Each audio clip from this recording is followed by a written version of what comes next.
e a liberdade individual sem limites. Então, só para lembrar, sei que sabem disso, mas é muito importante estabelecer esses pressupostos. O terceiro aspecto que nós queremos aí mostrar em função destes aí pressupostos é que, para este propósito de organização e de formação, o jornal é absolutamente indispensável. Mais ainda, nos países capitalistas avançados, ou nos países capitalistas que podem incluir o nosso, que tem uma sociedade civil mais complexa, que tem instituições as mais diversificadas e que tem organizações de massa, em países assim, para utilizarmos a linguagem de Antônio Gramsci, não cabe imaginar um enfrentamento completo e total, em termos aí contemporâneos. Não daria. O Gramsci está teorizando sobre isso no final dos anos 1910, quando ele participa da formação de um jornal chamado L'Ordine Nuovo, a Ordem Nova, e esse jornal tinha como propósito levar para o contexto italiano a experiência da Revolução Russa e também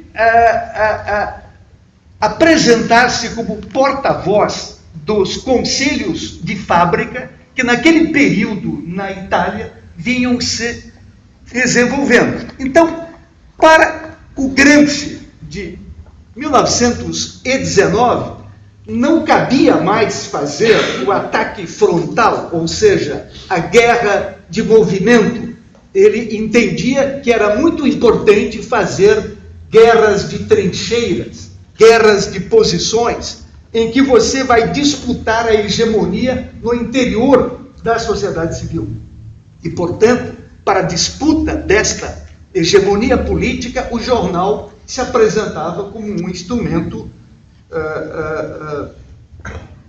dos mais importantes. Já estou caminhando para a conclusão. A ideia deste jornal, que é uma ideia tão antiga quanto a própria esquerda, não é? Eu falei há pouco da França revolucionária. Naquele período, praticamente todo mundo, todos os cidadãos se apresentavam com o seu jornal no debate público. Surge uma opinião pública exatamente porque todos tinham o seu jornal. Então, esta ideia de um jornal de esquerda é uma ideia bastante antiga, mas ela retornou com muita intensidade nas 2 últimas semanas do segundo turno, devido, sobretudo, à inflexão à esquerda produzida pela presidenta Dilma, que é também uma resposta à inflexão à direita dos setores conservadores e da mídia, que nós chamamos de golpista, do PIG, com interesses bastante claros. Depois, aí, no debate, podemos falar mais sobre isso. Mas é muito importante lembrar isso. Como ela acaba promovendo o que eu chamo de uma ousada guinada à esquerda, quando pauta, por exemplo, a questão do Banco Central e introduz a discussão da luta de classes, não me lembro de nenhuma outra candidatura de Collor para cá que tenha chegado tão à esquerda. E, com isso, convoca a velha militância e também os jovens. Eu fiquei muito surpreendido nas passeatas que eu participei pela quantidade de estudantes secundaristas que estavam participando disso. Então, Finalmente, gostaria de acrescentar que esta proposta, ela tem algumas chances se esta inflexão à esquerda se manter, não é? Se o governo continuar dando sinais de que pode manter, por exemplo, eu lembro o desfecho do embate sobre o superávit primário, embate que está acontecendo no Congresso Nacional, com a oposição acusando o governo, não é, de manobra contábil, quando, na verdade, trata-se de uma medida da maior importância para instaurar políticas econômicas sem o garrote deste superávit. Aliás, é preciso lembrar que das 20 economias mais importantes do mundo, as 20 maiores, só 3 países hoje, a Alemanha, a Itália e a Arábia Saudita, mantêm superávit primário. Portanto, é fundamental que a Dilma e o governo ganhem esta parada, e também acho que teremos um bom sinal disso na indicação dos nomes da área econômica, que é uma questão que deve acontecer nos próximos dias. Sobretudo, já saiu hoje? Já temos os nomes da Fazenda, do Banco Central. Da Fazenda e Planejamento, do Banco Central também. Tá. Então, Bini continua. Bom. E a última das últimas aí questões é que esse jornal não pode ser chapa branca. Ele não pode, sob qualquer hipótese, ser chapa branca.